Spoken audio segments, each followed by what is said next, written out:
गोव्यात गोवा उपपीठावर नवसाची पालखी सोहळा मोठ्या उत्साहात पार पडला।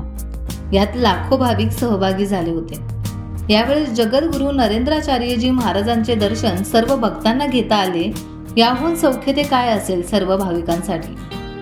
हा सोहळा म्हणजे आवास अमावस्या आणि दीप अमावस्या म्हणूनही ओळखला जातो।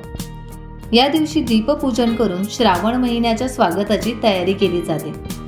अंधारातून प्रकाशाच्या वाटेवर नेणारा दिवा हा मांगल्याचं प्रतीक आहे।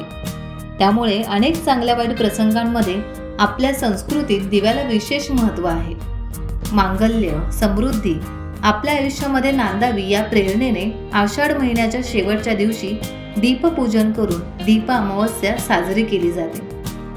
उपपीठावर या दीप अमावस्येसोबतच रविवारच्या महासत्संगाचेही आयोजन केले गेले असल्याने या त्रिवेणी संगमाचा योग जुळून आल्याने हजारो भाविकांनी याचा लाभ घेतला।